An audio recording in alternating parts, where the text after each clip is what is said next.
Now we will see class 12 Sociology Social Movement chapter 8 part 2 Distinguishing social change and social movements.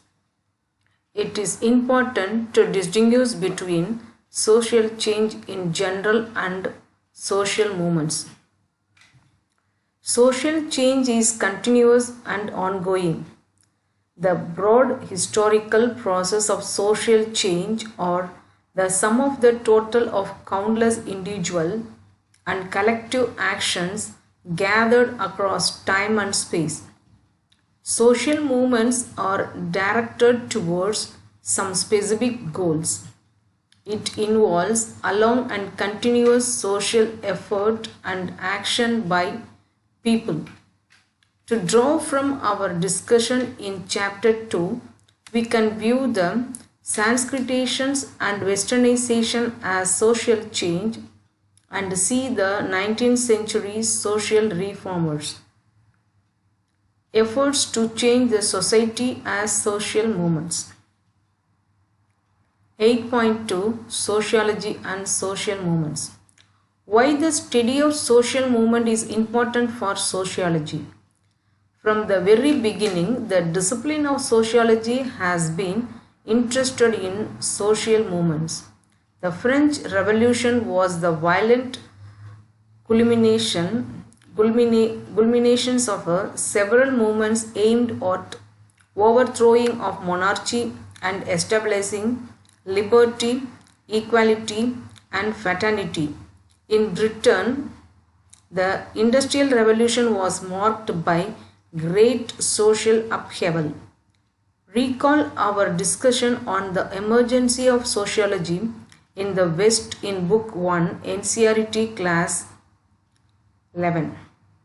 Poor laborers and artisans who had left the countryside to find the work in the cities protested against the inhuman living conditions into which they were forced. Food riots in England were often suppressed by the government. Their protests were perceived by the elites as a major threat to the established order of the society. Their anxiety about maintaining social order was reflected in the work of sociologist Emil Durkheim. Durkheim's writings about the division of labor in the society, forms of religious life,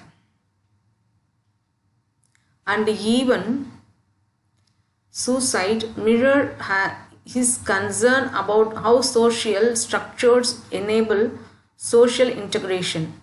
Social movements were seen as forces that led to disorders. Scholars influenced by the ideas of Karl Marx offered a different views of silent, violent collective action. Historians like E.P. Thompson showed that the crowd and the mob were not made up of anarchic hooligans out of the destroyed society. Instead, they too had a moral economic. In other words, they have their own shared understanding of right and wrong that informed their actions. The research showed that poor people in urban areas had good reasons for protesting. They often resorted to public protest because they had no other way of expressing their anger and resentment against deprivation. Theories of social movements. According to the theory of relative deprivation, social conflict arises when a social group feels that it is the worse off than others around it. Such conflict is likely to result in successful collective protest. This theory emphasizes the role of psychological factors such as resentment and rage in inciting social movements. The limitation of this theory are that while perception of deprivation may be a necessary condition for collective action. They are not a sufficient reason in themselves. All instances where people feel relatively deprived do not result in social movements. Can you think of any example where people do feel deprived but do not start or join a social movement to redress their grievance? To mobilize collectively in a sustained and organized manner, grievances have to be discussed and analyzed in order to arrive at a shared ideology and strategy. That is, there is no automatic causal relationship between the relative deprivation and collective action. There are other factors such as leadership and organization that are equally important. Mancur Olson's book The Logic of Collective Action argues that the social movement is an aggregation of rational individual actors pursuing their self-interest. A person will join a social movement only if he or she will gain something from it. She or he will participate only if the risks are less than the gains. Olson's theory is based on the notion of the rational utility maximizing individual. Do you think people always calculate individual costs and benefits before understanding any action? Activity 8.4. Think of any social movement. You can take the case of the Indian freedom movement, any tribal movement, any anti-racist movement, and discuss whether the people joined them by thinking of the pros or cons of joining it, of calculating rationally that they would gain individually. McCabe and Zalet proposed resources mobilization theory rejected Olson's assumptions that social movements are made up of the individual pursuing their self-interest. Instead, they argued that the social movement's success depends on its ability to mobilize the resources or means of different sorts. If a movement can muster resources such as leadership, organizational capacity, and communication facilities and can use them within the available political opportunity structure, it is more likely to be effective. Critics argue that a social movement is not limited by existing resources. It can create resources such as new symbols and identities. As numerous poor people's movements show, scarcity of resources need not be constrained.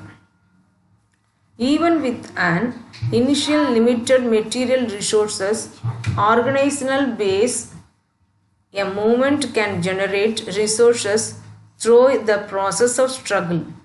Think of examples from both the past and the contemporary period. Social conflict does not automatically lead to collective action. For such action to take place, a group must consciously think or identify themselves as oppressed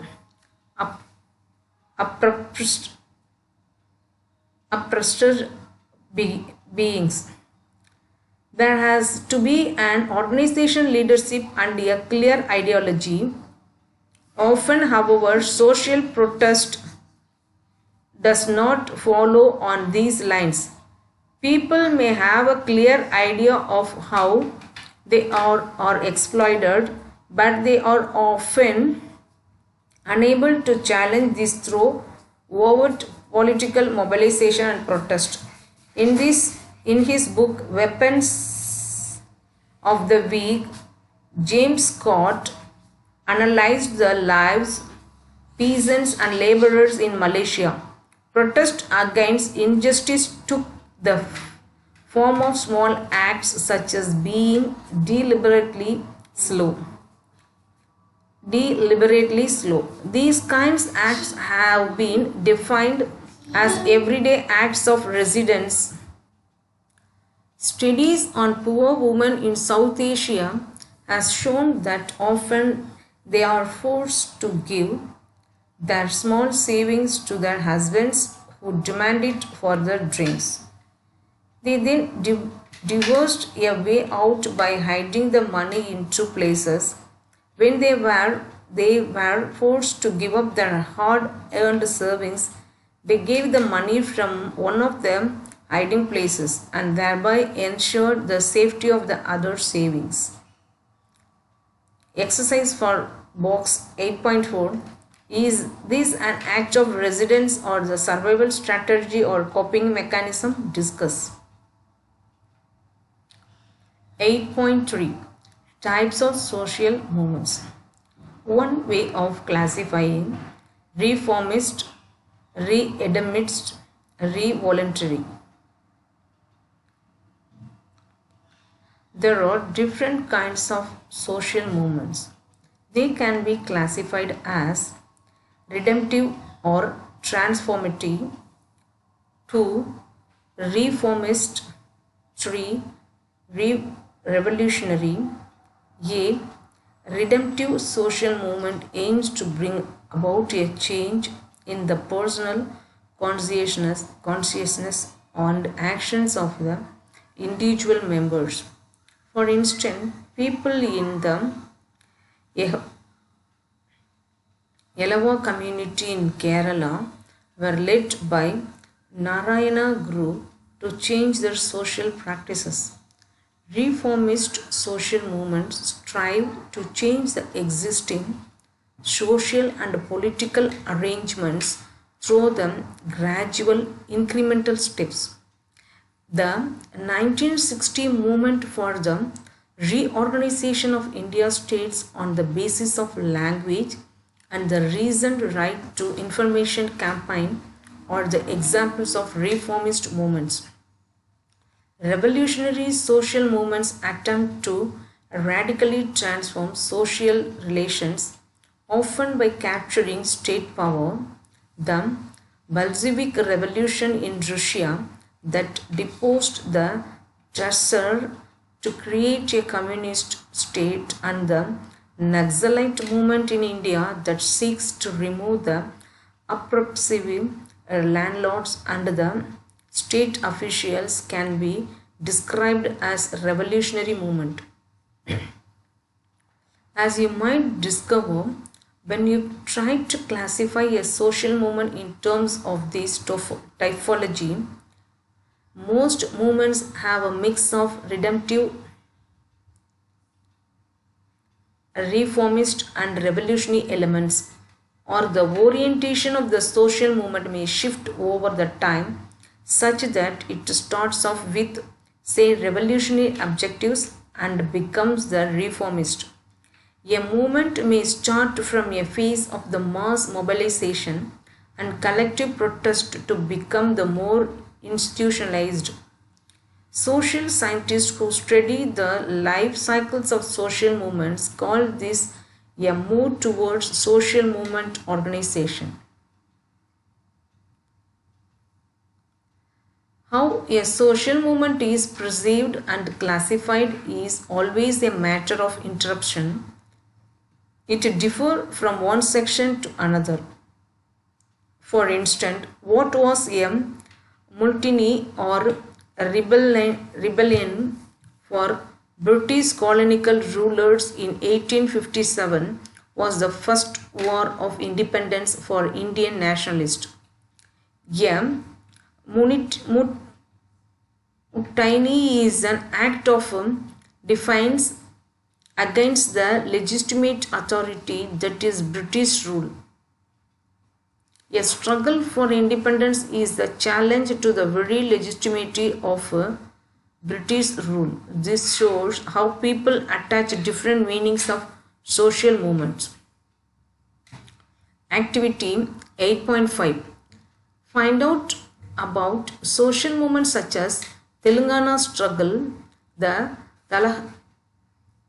Tabaha movement, the Swadhyaya Parveer movement, the Santal Hook, the Ulgulan led by Birsa Munda, the campaign against the dowry debtors, the movement to allow the Dalits to enter the temple, the movement for separate the statehood or the Uttaranchal and Jharkhand, the movement for widow remarriage in Bengal and Maharashtra and others.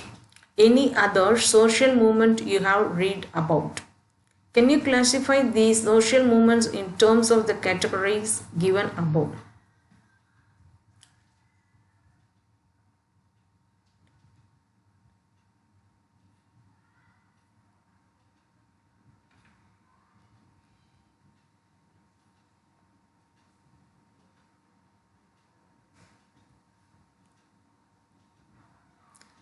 Another way of classifying old and new. For much of the 20th century, social movements were class-based, such as working class movements and peasant movements or anti-colonial movements.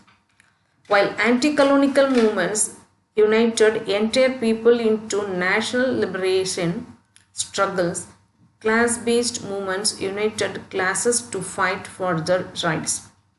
The most far-reaching social movements of the last century thus have been class-based or based on national liberation struggles. You have read in your history books about the workers' movements in Europe that gave rise to the international community movement. Besides bringing about the formation of communist and socialist states across the world, most notably in the Soviet Union, China and Cuba, these movements also led to the reform of the capitalism. The creation of welfare states that protected workers' rights and offered the universal education, health care and social security in the capitalist nations of the Western Europe was partly due to the political pressure created by the communist and the socialist movements. The movement against colonialism has been as influential as the movement against the capitalism, since capitalism and colonialism have usually been interlinked through forms of imperialism. Social movements have simultaneously targeted both these forms of exploitation. That is, nationalist movements have mobilized against rule by a foreign power as well as against the dominance of the foreign capital. The decades after the Second World War witnessed the end of the empire and the formation of new nation states as a result of the nationalist movements in India, Egypt, Indonesia and many other countries. Since then, another wave of the social movements occurred in the 1960s and early 1970s. This was the time of the war in Vietnam, where forces led by the United States of America were involved in the bloody conflict in the former French colony against communist guerrillas.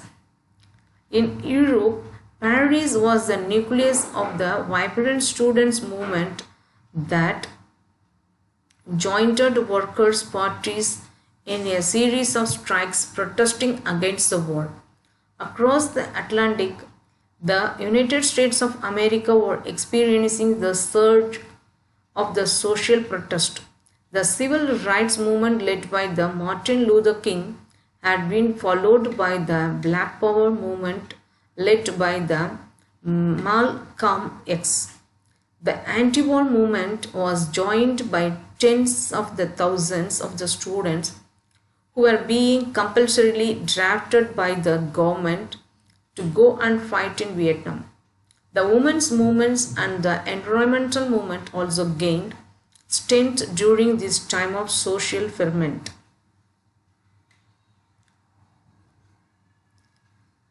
It was difficult to classify the members of these so-called new social movements as belonging to the same class or even nation.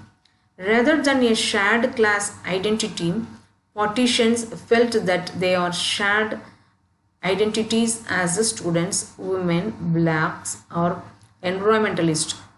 However, the old social movements often based on the class-related issues like the trade, union, or peasant movements, different from the new social movements like the environmental or women or tribal movements. You are already familiar with the many instances of trade union movements and the workers' struggles in Chapter 5. Thank you. Sharing is caring. Comment your thought. Subscribe for more knowledge.